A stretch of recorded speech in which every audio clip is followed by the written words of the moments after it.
কেবলমাত্র চলছে। তাহলে আমি আশা করব আপনারা সবাই এই রজব মাসে একটি রোজা রাখবেন। বাবারা আমার, আমি আবারও বলছি, আমরা মুসলমান। জবানটা ছেড়ে দিয়ে বলো, আমরা কি? আল্লাহ তাআলা বলছেন, তোমরা মুসলমান না হয়ে মরিও না, মুসলমান না হয়ে মরিও না। দলিল কি? দলিল হলো আল কোরআন। আমি তেলাওয়াত করব, আপনারা জবানটা ছেড়ে আল্লাহকে ডাক দিবেন। খোলা আকাশের নিচে পারবেন না? ওয়ালা তামুতুন্না ইল্লা ওয়া আনতুম মুসলিমুন।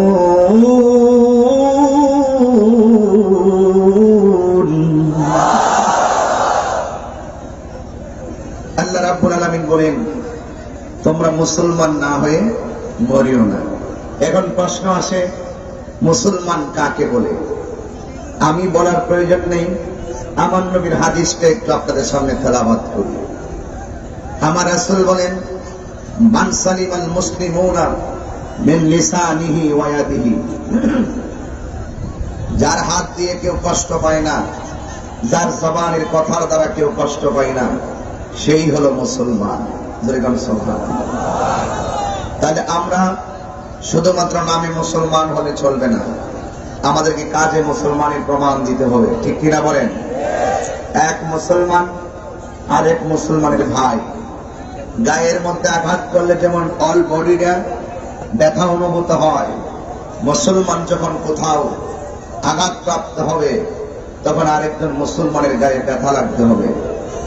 এই জন্যই তো মায়ানমার যখন অং সান সুচি যখন মুসলমানদেরকে নির্বিচারে হত্যা করেছিল, গণহত্যা চালিয়েছিল, আমরা বাংলাদেশ থেকে সেই মুসলমানদের জন্য বুক ফেটে কান্না করেছি। কথা বলেন, ঠিক কিনা বলেন?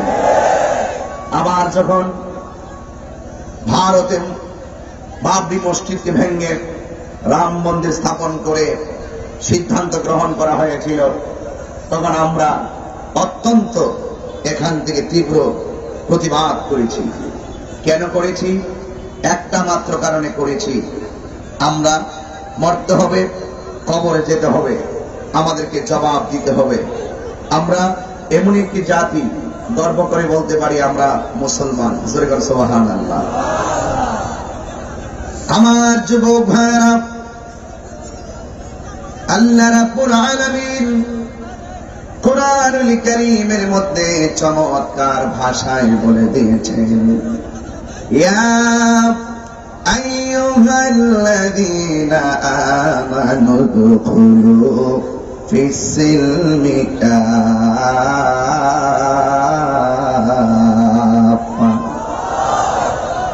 আল্লাহ রাব্বুল আলামিন বলেন, হে ঈমানদারগণ, তোমরা ইসলামের মধ্যে প্রবেশ করো কাফা, পরিপূর্ণভাবে। এই জন্য যুবক আমার, শুধুমাত্র মুখে মুখে মুসলমান দাবি করলে চলবে না, আমাদেরকে আল্লাহর বিধান মানার দরকার আছে না? না, সবার কি আছে? এই জন্য আমার বাবারা, আল্লাহর বিধান মানতে হবে, নবীর সুন্নাত তরিকা মোতাবেক চলতে হবে। কিভাবে চলবেন? আল্লাহ দুইটা কন্ডিশন দিয়ে দিয়েছেন। মা আতাকুমুর রাসূলু ফাখুযুহু ওয়া মা নাহাকুম আনহু ফান্তাহু।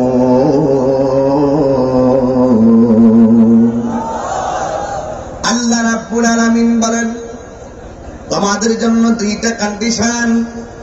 এক নম্বর হলো, আমি আল্লাহ রাব্বুল আলামিন যা তোমাদেরকে আদেশ করেছি তা তোমরা পালন করো, আর যা থেকে তোমাদেরকে নিষেধ করা হয়েছে তা থেকে তোমরা দূরে থাকো।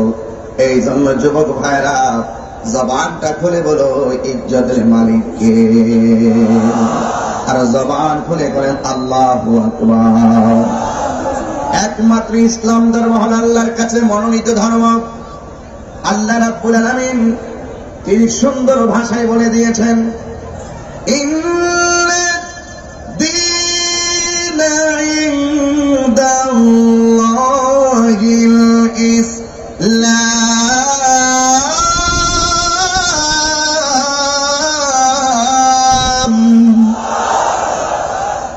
আল্লাহর কাছে একমাত্র মনোনীত ধর্ম হলো ইসলাম। ইসলাম হলো শান্তির ধর্ম, ইসলাম হলো মানবতার ধর্ম, ইসলাম হলো মানব কল্যাণের ধর্ম, ইসলাম হলো একতার ধর্ম, ইসলাম হলো সাম্যের ধর্ম। এই জন্য যুবক ভাইয়ের আমার, এই পৃথিবীটা 1450 বছর আগে ছিল মানবাধিকার বিহীন। আমার নবী 1450 বছর পূর্বে সাম্যের ডাক দিয়ে আমার নবী মানবাধিকার প্রতিষ্ঠা করেছেন। এই জন্য আমাকে আপনাকে মরতে হবে, কবর দেশে যেতে হবে। এই জন্য কবরে হিসাব দেওয়া লাগবে। আল্লাহ রাব্বুল আলামিন কোরআন কারীমের মধ্যে বলে দিয়েছেন, এই পৃথিবীতে কেউ থাকবে না, এই পৃথিবীতে সবাই চলে যাবে, আমাকে সব কিছুর হিসাব দিতে হবে আল্লাহ পাকের দরবারে। এই জন্য আমার যুবক ভাইয়েরা, কে কখন কিভাবে কোথায় মারা যাবে কেউ বলতে পারে না। আপনারা বলুন, একজন জানে, তিনি কে? এই আওয়াজে মানি না, জবান খুলে বলুন, তিনি কে? ওয়ামা তাদরি নাফসুন বিআই আরদিন তামুত।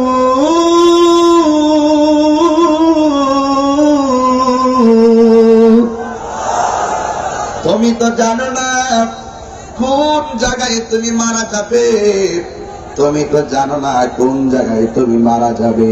পৃথিবীতে একজন জানে কিভাবে আমার মরণ হবে, তিনি কেউ নয়, তিনি হলো আমার আল্লাহ। জোরে জোরে কোন সুবহানাল্লাহ। আমার বাবারা, সময় অনেক অল্প, ঘড়ির কাঁটা ধরে কিছুক্ষণ কথা বলবো। তবে কথা একটাই, এমন হতে পারে আজকের মাহফিলটা আমার আপনার কাহারও জন্য জীবনের শেষ মাহফিল হতে পারে কি পারে না? আরো জোরে বলুন, পারে কি পারে না? আমার চাইতে বড় কণ্ঠওয়ালা দুনিয়ার থেকে বিদায় হয়ে গেছে, আপনার চাইতে বড় টাকাওয়ালা দুনিয়ায় থাকতে পারে না, বিদায় হয়ে গেছে। এই জন্য পৃথিবীতে কেউ থাকবে না। ফুলের সৌরভ, মানুষের গৌরব চিরদিন থাকে না। এই জন্য যুবক ভাইরা আমার, কেউ জানে না কখন কে মারা যাবে। আমার যুবক ভাইরা, ধীরে নিজের মূল্যবান জীবনটুকু ধীরে ধীরে চলে যাচ্ছে। ফুলের সৌরভ, মানুষের গৌরব চিরদিন থাকে না। আমার ভাইরা, অনুরোধ করে বলি, কথা শুধুমাত্র একটাই, আপনারা জবানটা ছেড়ে বলুন, আসল ঘরের নাম কি, বিল্ডিং না কবর? এই আমার জানি না, জোরে বলুন, বিল্ডিং না কবর? আসলে কবর। এই কবরে গেলে সুখ আছে, দুঃখ আছে। আমেরিকা, লন্ডন, সিঙ্গাপুরের খবর মোবাইলে চাইলেই নেওয়া যায়। বিশেষ করে আমার আব্বা দুনিয়া থেকে চলে গিয়েছিল, কিন্তু আজকে 11 মাস, 11.5 মাসের উপরে হয়ে গেল। মোবাইলের মাধ্যমে কত মানুষের খবর নিয়েছি, কিন্তু আমার আব্বা কবরে কেমন আছে খবর নেওয়ার সুযোগ আমার নাই। এটা ইউনিভার্সাল ট্রুথ, চিরন্তন সত্য। কবরের খবর চাইলেই বাবা নেওয়া যায় না। মুরব্বী আব্বা নিজের জীবনের মূল্যবান সময়টুকু কোন দিন চলে গেছে, দাড়িগুলা পেকে গেছে। যদি বলি কখন কোন সেকেন্ডে দাড়িগুলা পাকছে বলতে পারেননি, তিনি বলবে, ও তাহির হুজুর, না বলতে পারি না। জীবনে কত পরিবর্তন দেখলাম, আমার বডির পরিবর্তন কখন কিভাবে হয়েছে আমি যারা পরিমাণ টের পাই নাই। কথা কোন ঠিক কিনা বলে?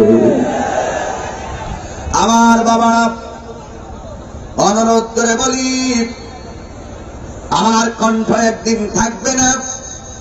কোটি টাকা খরচ করলেও এত মানুষ এই টাইমে আনতে পারবো না। এটা তাহির আকর্ষণ নয়, যতক্ষণ মানুষ কোরআনের কথা বলবে, সুন্নাহর কথা বলবে, পৃথিবীর কোনো বাঁধন দিয়ে তারে বেঁধে ধরে আটকায় রাখতে পারবে না। পৃথিবীর সবাই যদি আপনার বিরুদ্ধে ষড়যন্ত্র করে, আপনার কিছুই করতে পারবে না, কারণ ষড়যন্ত্রকারীদের জবাব হবে একমাত্র আরশে আজিম থেকে। ওয়া মাকারু ওয়া মাকারুল্লাহ ওয়াল্লাহু খায়রুল মাকিরিন।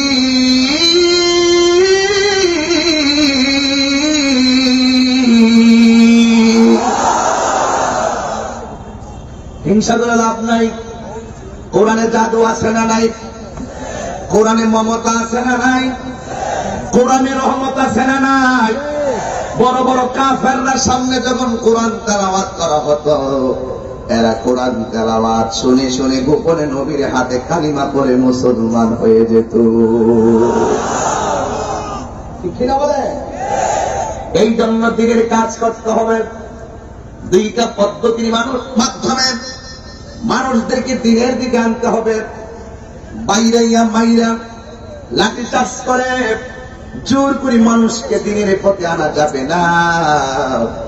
দুইটা পদ্ধতি আমার আল্লাহ আমাদেরকে শিখাইয়া দিয়েছেন। এই জন্য আমাদের পদ্ধতি জানা আছে, লোকের নিন্দায় তাহিনী কিছু আসে যায় না। ঠিক কিনা বলেন?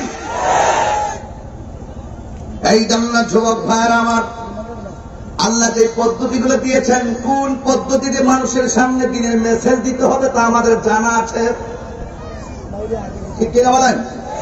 আল্লাহ রাব্বুল আলামিন বলেন, উদউ ইলা সাবিলি রাব্বিকা বিল হিকমাতি ওয়াল মাউইজাতিল হাসানা।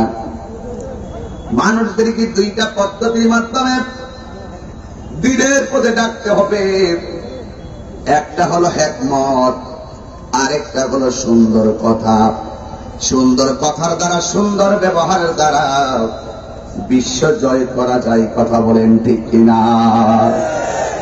ব্যবহারে কিসের পরিচয়? কথা কয় না। ব্যবহারে কিসের পরিচয়? বংশের পরিচয়। কেন রাসূল এই কথা বলেছে? কেন এই কথাটা বলছি জানেন?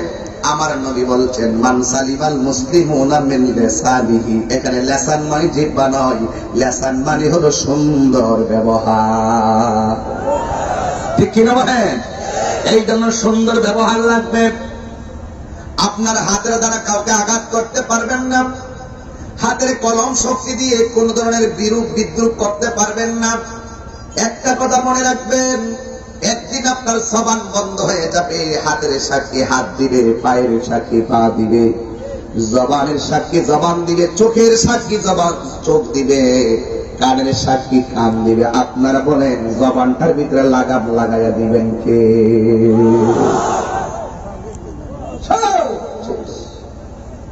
এই জন্য কোরআন এমন একটা কোরআন, যেই কোরআনটা দ্বারা, যেই ঘরের ভিতরে কোরআন আছে, যেই ঘরের ভিতরে কোরআনের চর্চা আছে, সেই ঘরে রহমত আছে না নাই? আল্লাহ রাব্বুল আলামিন বলেন, লাউ আনসালনা হাযাল কুরআনা আলা জাবালিন লারাআইতাহু খাশিআন মুতাসাদ্দিআন মিন খাশিয়াতিল্লাহ ওয়া তিলকাল আমসালু নাদরিবুহা লিন-নাসি লাআল্লাহুম ইয়াতাফাক্কারুন।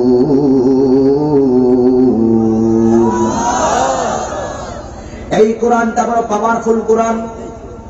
7টা পদ্ধতির মাধ্যমে আমার নবীর উপরে সুদীর্ঘ 23 বছরের অবস্থার আলোকে কোরআনটা নাযিল হয়েছে। এই যে সুনামগঞ্জের জমিনে আমি কথা বলছি, আজকে 28শে ফেব্রুয়ারি 2021। দিনের বেলা সুনামগঞ্জের জমিনে আমি বলছি, আবার বলি, সুনামগঞ্জের সকল মানুষ যদি কোরআন শরীফটারে বস্তাবন্দি করে, আপনাদের এলাকার নদীর নাম কি? সুরমা নদীর মধ্যে যদি ভাসিয়ে দেন, কোরআনের কিছুই হবে না। আল্লাহ রাব্বুল আলামিন কোরআনে বলে দিয়েছেন, ইন্না নাহনু নাযালনাল যিকরা ওয়া ইন্না লাহু লাহাফিজুন।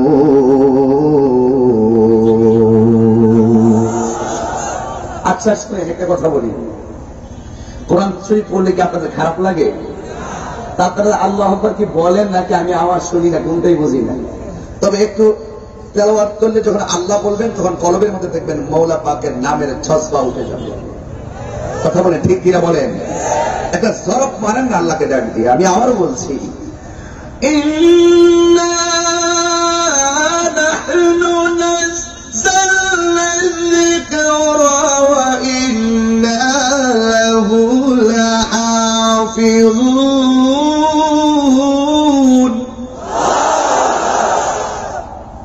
এই তো সুন্দর আওয়াজ হয়ে গেল।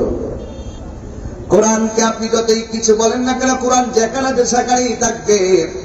আল্লাহ রাব্বুল আলামিন বলেন, নিশ্চয় আমি আল্লাহ কোরআন নাজিল করেছি, এই কোরআনকে হেফাজতের দায়িত্ব আমি আল্লাহ পৃথিবীর কাউকে দেই নাই। জবান খুলে বলেন, কোরআনকে হেফাজতের দায়িত্ব কার? একটা কোরআন শরীফ আমার সামনে থাকলে ভালো হতো, আর তো সুযোগ নেই। তাহলে আমি খুব ভালো করে আপনাদেরকে বোঝাতে পারতাম কোন জায়গায় ডকুমেন্টস গুলো আমি কিভাবে তুলে ধরছি আপনাদের সামনে। শুনুন, এই পৃথিবী একদিন থাকবে না, শেষ হয়ে যাবে। এই পৃথিবী কি থাকবে না, ধ্বংস হয়ে যাবে। এই পৃথিবী একদিন শেষ হয়ে যাবে। আমার নবী বলেন, এই পৃথিবী শেষ হওয়ার আগে কিছু আলামত দেখা দিবে। এর মধ্যে একটা আলামত হলো আঘাত ঘাট হবে। আঘাত ঘাট হবে, বুঝেন নাই? ব্রাহ্মণবাড়ির ভাষা কি বুঝছেন? এলাকায় তো ব্রাহ্মণবাড়ির অনেক লোক আছে। কি দেশি বাইরে কি আছে না কিছু? মাশাআল্লাহ।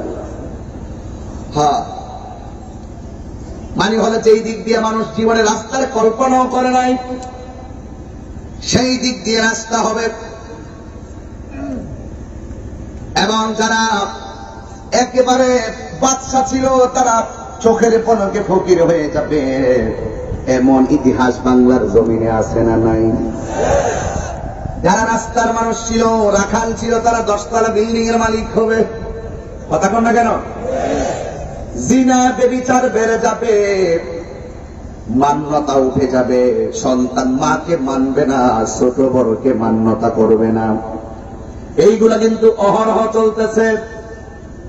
শুধুমাত্র তাই নয়, আল্লাহর হাবিব সাল্লাল্লাহু আলাইহি ওয়াসাল্লাম বলেন, এমন একটা সময় আসবে এই যোগ্য চেয়ারে অযোগ্য মানুষ বসবে। কথা বলুন ঠিক কিনা বলেন? এই যোগ্য চেয়ারে অযোগ্য লোক বসবে। আবার এমন একটা সময় আসবে শরীয়তের ফয়সালা চাওয়ার জন্য আলেমদের কাছে যাবে না, সাধারণ পাবলিকরা হাটে ঘাটে বাজারে বসে বসে কোরআনের ফতোয়া দিয়ে দিবে।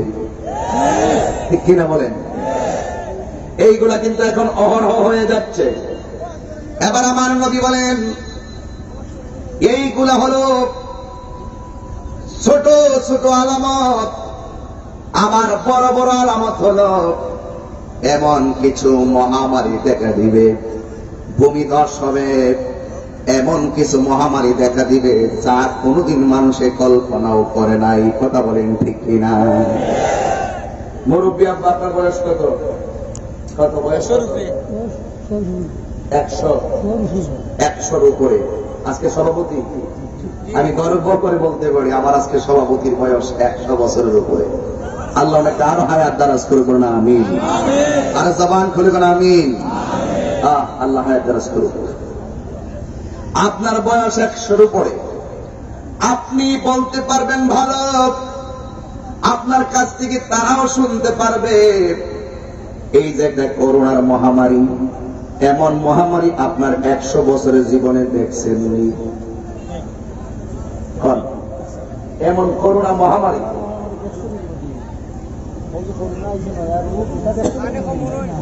দেখছেন না? দেখছেন না? এগুলো আসছেন না, এগুলো আসছিল না। এই যে দেখেন রসুলের পাবে 1450 বছরের পূর্বের ইতিহাস আজকে অক্ষরে অক্ষরে পালন হচ্ছে। এই করোনা সারা বিশ্বকে স্তব্ধ করে দিয়েছে। এমন করোনা এসেছে, আপনি একটু খেয়াল করে দেখেন, মাত্র 7টা মাস আগের ইতিহাস দেখেন, সারাটা বিশ্ব গত মাস যদি ধরি করে 1 বছর হয়ে গেছে প্রায়, এই 1টি বছর পূর্বে জুলুম, নির্যাতন, অত্যাচার, এক দেশ আরেক দেশকে ঘায়েল করার জন্য সাম্প্রদায়িক সম্প্রীতিকে বিনষ্ট করে সংখ্যালঘুদের উপরে যে আক্রমণ,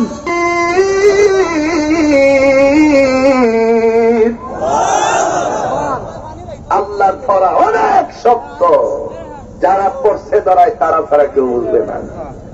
যতক্ষণ শরীর সুস্থ থাকে, এত পাওয়ার তার, যেই মাত্র পেটে একটু ব্যথা হয়ে যায় তার পাওয়ার শেষ। কথা বলেন ঠিক কিনা বলেন? তার এত টাকার অভাব নেই, যখন তার একটু ক্যান্সার হয়ে যায় একদম টাকা পয়সা সব হাল ছেড়ে দিয়ে আমার মৃত্যু নিশ্চিত।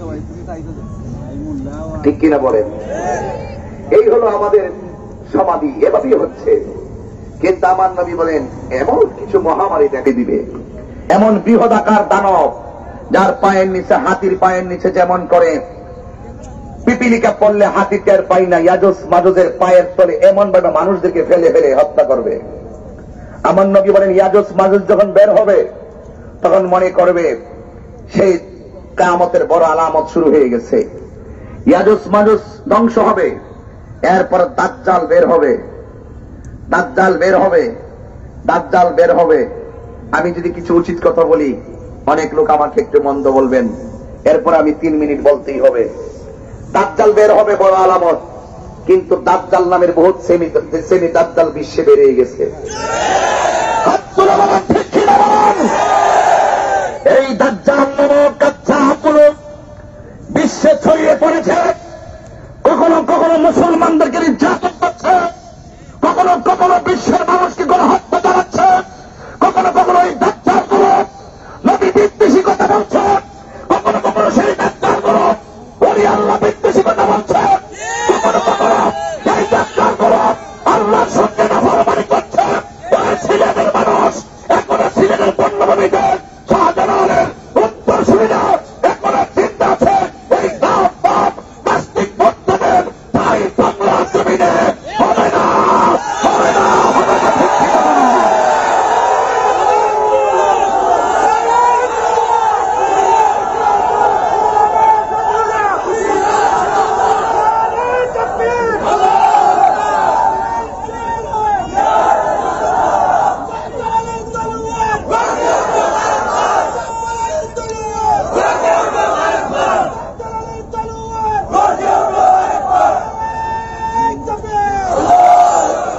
শুনুন, কথাগুলো তো বলতে হয়।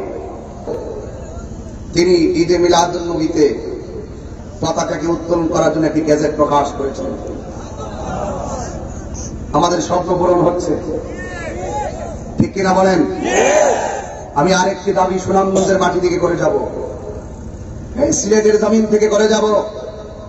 মাননীয় প্রধানমন্ত্রী রাষ্ট্রীয়ভাবে ঈদে মিলাদুন নবীতে ছুটি ঘোষণা করেছেন। মহামান্য রাষ্ট্রপতি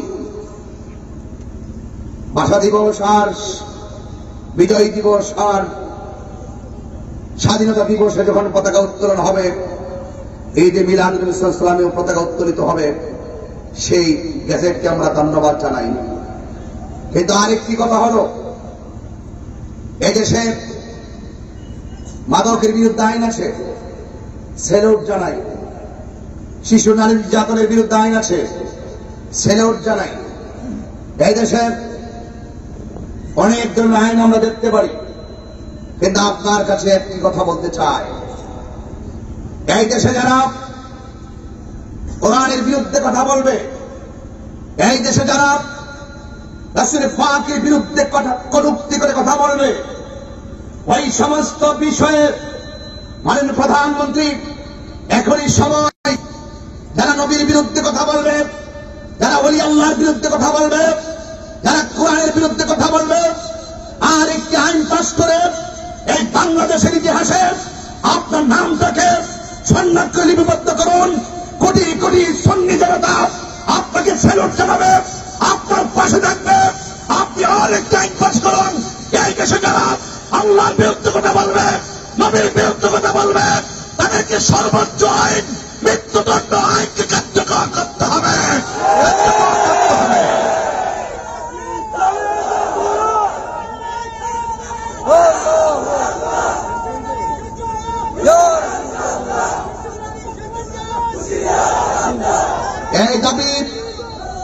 এই দাবি আমাদের বংশীয় দাবি নয়, এই দাবি আমাদের ইমানের দাবি। কথা বলেন ঠিক কিনা বলেন? এটা আমি একক তাহিরি দাবি নয়। আরে বাবা, ইমান যদি না থাকে তোমার টাকা দিয়ে হবে কি? এই পৃথিবীর সম্পদ আমি আমার কাছে তুচ্ছ, এই পৃথিবীর পজিশন আমার কাছে তুচ্ছ, এদেশের নাম আমার কাছে তুচ্ছ, আমার সম্পদ আমার কাছে তুচ্ছ। এই সুনামগঞ্জবাসী আমি দায়িত্বহীন কণ্ঠে বলতে চাই, আমার নবী হলো আমাদের কাছে সর্বশ্রেষ্ঠ। ঠিক কিনা বলুন? জীবনের দাম বেশি না ইমানের দাম বেশি? টাকার দাম বেশি না ইমানের দাম বেশি? ইমানকে ধরে রাখতে হবে। দাজ্জাল বের হবে, আমার নবী বলে এটা হলো বড় আলামত। কিন্তু শ্রেণী দাজ্জাল আছে না নাই? আরো জোরে বলে আছে না নাই? কিন্তু দাজ্জাল বের হয়ে আপনাকে কি বলবে শুনুন। দাজ্জাল বের হয়ে বলবে আমাকে আল্লাহ মান। আশ্চর্য, আপনাদের মুখে নাউজুবিল্লাহ আসতে আসতে হলো। জোরে বলুন নাউজুবিল্লাহ বলুন।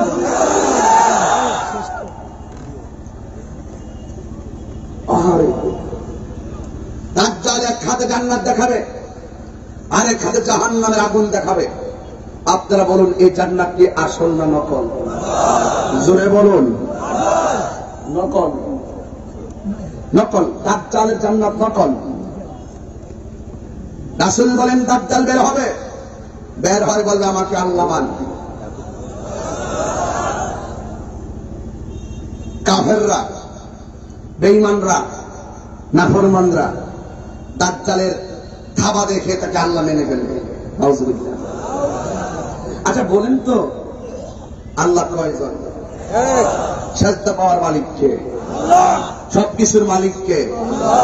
এই সুনামগঞ্জবাসী আবারও স্মরণ করে দিচ্ছি আপনাদেরকে, দিনের বেলা মাহফিল মানুষকে মনোযোগী করা খুব কঠিন। একটি কথা বলতে চাই, আপনারা বলুন সাজদা পাওয়ার মালিক কে? আল্লাহ ছাড়া কি কাহারো কাছে মাথা নত করা যাবে? আমার আল্লাহ সমস্ত কুল কায়নাতের খালেক। কথা কোন ঠিক কিনা? আমার নবীকে মালিক বানিয়ে দিয়েছেন অনেক দিক দিয়ে। এক হলো ইন্না আতাইনাকাল কাউসার, আল্লাহ হাউজে কাউসার বানিয়েছেন, রাসূলকে মালিক বানিয়ে দিয়েছেন। কথা বলেন ঠিক কিনা বলেন? এই জন্য কি আল্লাহর ক্ষমতা চলে গেছে? আল্লাহ পাক সকল ধনভাণ্ডারের মালিক, আল্লাহ পাক সবকিছুর মালিক। কিন্তু আমার নবীকে আল্লাহ পাক রব্বুল আলামিন ধনভাণ্ডারের চাবি দিয়েছেন, বুখারী শরীফ প্রমাণ। এতে কি আল্লাহর ক্ষমতা চলে গেছে? অনেক সময় অনেকে ভুলা পানিতে মাছ ধরার চেষ্টা করে, তাহিরি দলিল ছাড়া কথা বলে না। শব্দচয়ন যেখানে ব্যাখ্যামূলক, নিরন্তর ডেলিভারি, এগুলো জ্ঞানের অপরিপক্কতা বটে। আপনাকে ব্যাখ্যা খুঁজে বের করতেই হবে। আল্লাহ পাক সবকিছুর খালেক, আমার নবীকে মালিক বানিয়ে দিলে আল্লাহর ক্ষমতা কি চলে যাবে? আমার নবী পাক সাল্লাল্লাহু আলাইহি সাল্লাম আল্লাহ প্রদত্ত ক্ষমতা বলে ক্ষমতাবান। আল্লাহ ছাড়া কেউ গায়েব জানে? আল্লাহ ছাড়া কেউ গায়েব জানে? কেউ জানে না। কিন্তু এত বছর পরে দাজ্জাল আসবে, এই কাহিনী ওই কাহিনী করবে, এখনো তো ঘটনা ঘটে নাই। এইগুলো রাসূল 1450 বছর পূর্বে বলে গেছেন। এর মানে প্রমাণ হয়ে গেল আল্লাহ তাকে পছন্দ করে, ইল্লা মানিল তাদামির রাসূল, আল্লাহ তাকে পছন্দ করে, তাকে সে গায়েবের জ্ঞান দান করে।